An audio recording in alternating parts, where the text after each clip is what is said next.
Artigo 3º. As licitações e contratações realizadas em conformidade com o RDC deverão observar os princípios da legalidade, da impessoalidade, da moralidade, da igualdade, da publicidade, da eficiência, da probidade administrativa, da economicidade, do desenvolvimento nacional sustentável, da vinculação ao instrumento convocatório e do julgamento objetivo. Artigo 4º. Nas licitações e contratos de que trata esta lei, serão observadas as seguintes diretrizes. Inciso 1. Padronização do objeto da contratação relativamente às especificações técnicas e de desempenho e, quando for o caso, as condições de manutenção, assistência técnica e de garantia oferecidas. Inciso 2. Padronização de instrumentos convocatórios e minutas de contratos previamente aprovados pelo órgão jurídico competente. Inciso 3. Busca da maior vantagem para a administração pública, considerando custos e benefícios diretos e indiretos, de natureza econômica, social ou ambiental, inclusive os relativos à manutenção, ao desfazimento de bens e resíduos, ao índice de depreciação econômica e a outros fatores de igual relevância. Inciso 4.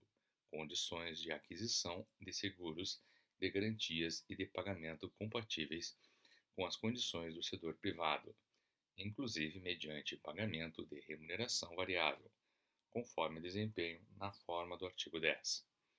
Inciso 5. Utilização, sempre que possível, nas planilhas de custos constantes das propostas oferecidas pelos licitantes de mão de obra, materiais, tecnologias e matérias-primas existentes no local da execução, conservação e operação do bem, serviço ou obra, desde que não se produzam prejuízos à eficiência na execução do respectivo objeto e que seja respeitado o limite do orçamento estimado para a contratação. Inciso 6. Parcelamento do objeto visando a ampla participação de licitantes, sem perda de economia de escala. Inciso 7.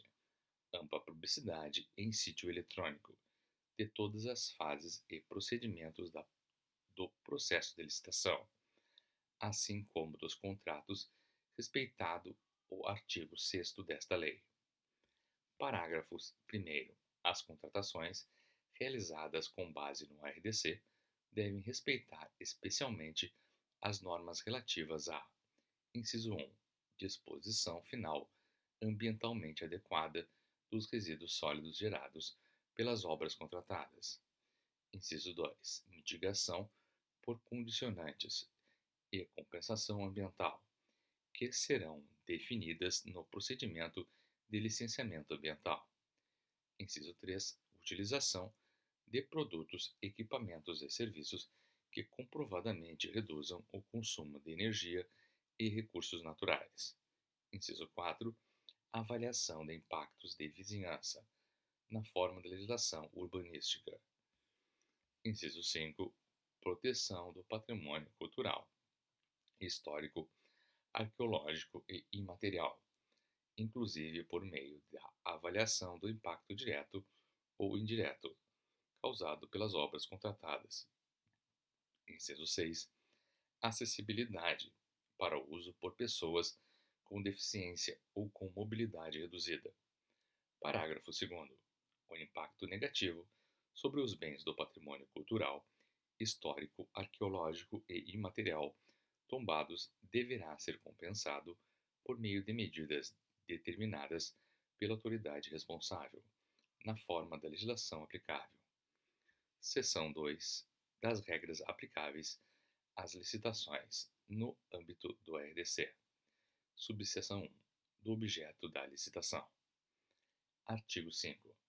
O objeto da licitação deverá ser definido de forma clara e precisa no instrumento convocatório, vedadas especificações excessivas, irrelevantes ou desnecessárias. Artigo 6º.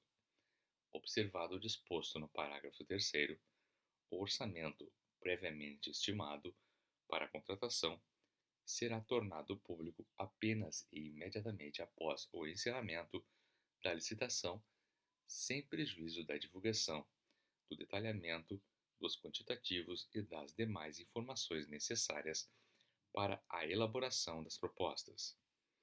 Parágrafo 1º. Nas hipóteses em que for adotado o critério de julgamento por maior desconto, a informação de que trata o caput deste artigo constará do instrumento convocatório. Parágrafo 2º. No caso de julgamento por melhor técnica, o valor do prêmio ou da remuneração será incluído no instrumento convocatório.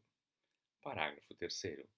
Se não constar do instrumento convocatório, a informação referida no caput deste artigo possuirá caráter sigiloso e será disponibilizada estrita e permanentemente aos órgãos de controle externo e interno.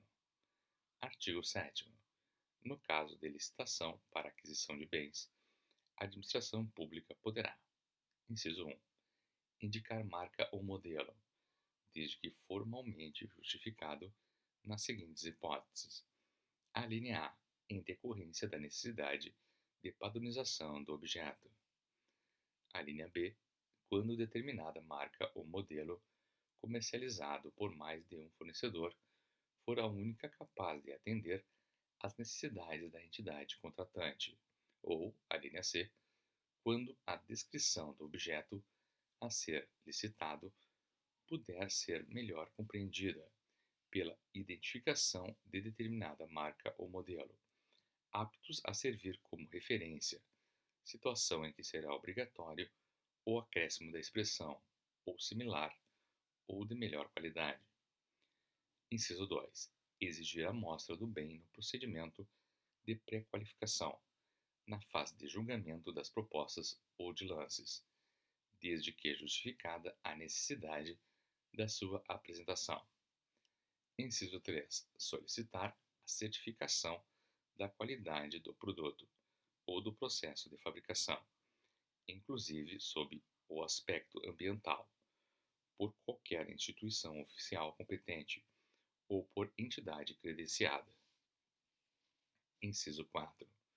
Solicitar motivadamente carta de solidariedade emitida pelo fabricante, que assegure a execução do contrato, no caso de licitante revendedor ou distribuidor. Artigo 8º. Na execução indireta de obras e serviços de engenharia, são admitidos os seguintes regimes. Inciso 1. Empreitada por preço unitário. Inciso 2. Empreitada por preço global. Inciso 3. Contratação por tarefa. Inciso 4. Empreitada integral ou inciso 5. Contratação integrada. Parágrafo 1º. Nas licitações e contratações de obras e serviços de engenharia, serão adotados preferencialmente os regimes discriminados nos incisos 2, 4 e 5 do caput deste artigo. Parágrafo 2º. No caso de inviabilidade da aplicação do disposto no parágrafo 1º deste artigo, poderá ser adotado outro regime previsto no caput deste artigo, hipótese em que serão inseridos nos autos do procedimento os motivos que justificaram a exceção. Parágrafo 3º.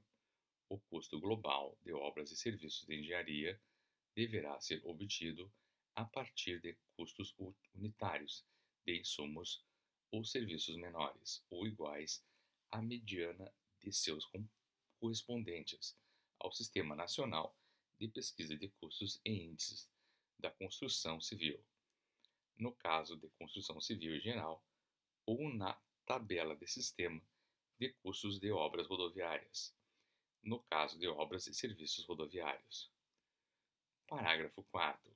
No caso de inviabilidade da definição dos custos consoante o disposto no parágrafo 3º deste artigo, a estimativa de custo global poderá ser apurada por meio da utilização de dados contidos em tabela de referência, formalmente aprovada por órgãos ou entidades da administração pública federal, em publicações técnicas especializadas, em sistema específico instituído para o setor ou em pesquisa de mercado. Parágrafo 5. Nas licitações para a contratação de obras e serviços, com exceção daquelas onde for adotado o regime previsto no inciso 5 do caput deste artigo, deverá haver projeto básico aprovado pela autoridade competente, disponível para o exame dos interessados em participar do processo licitatório. Parágrafo 6º. No caso de contratações realizadas pelos governos municipais, estaduais e do Distrito Federal, desde que não envolvam recursos da União, o custo global de obras e serviços de engenharia a que se refere o parágrafo 3º deste artigo poderá também ser obtido a partir de outros sistemas de custos já adotados pelos respectivos entes e aceitos pelos respectivos tribunais de contas. Parágrafo 7º. É vedada a realização, sem projeto executivo, de obras e serviços de engenharia, para cuja concretização tenha sido utilizado o RDC, qualquer que seja o regime adotado. Artigo 9. Nas licitações de obras e serviços de engenharia, no âmbito do RDC, poderá ser utilizada a contratação integrada, desde que técnica e economicamente justificada e cujo objeto envolva pelo menos uma das seguintes condições. Inciso 1. Inovação tecnológica ou técnica. Inciso 2. Possibilidade de execução com diferentes metodologias. Ou, inciso 3. Possibilidade de execução com tecnologias de domínio restrito no mercado. Parágrafo 1º. A contratação integrada compreende a elaboração e o desenvolvimento dos projetos básico e executivo, a execução de obras e serviços de engenharia, a montagem, a realização de testes, a pré-operação e todas as demais operações necessárias e suficientes para a entrega final do objeto. Parágrafo 2º.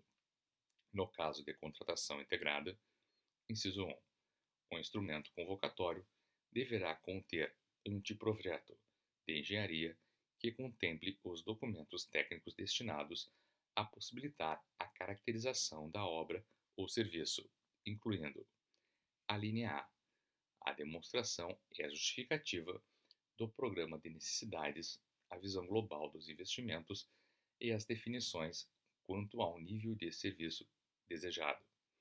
A linha B, as condições de solidez, segurança, durabilidade e prazo de entrega, observado o disposto no caput e no parágrafo 1º do artigo 6º desta lei.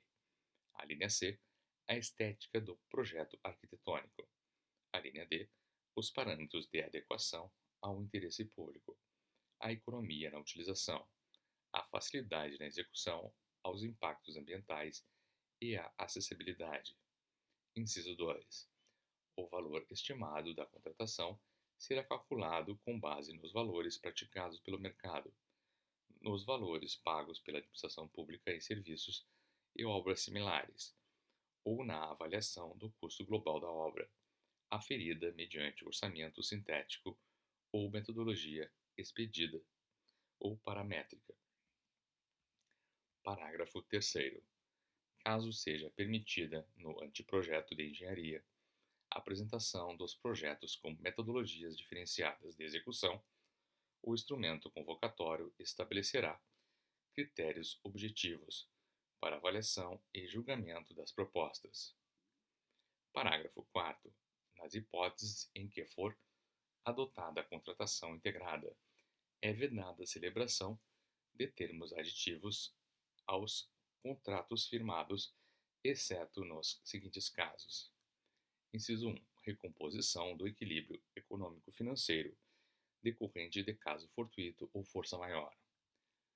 Inciso 2. Por necessidade de alteração do projeto ou das especificações para melhor adequação técnica aos objetivos da contratação, a pedido da administração pública, desde que não decorrentes de erros ou omissões por parte do contratado, observados os limites previstos no parágrafo 1º do artigo 65 da Lei 8.666.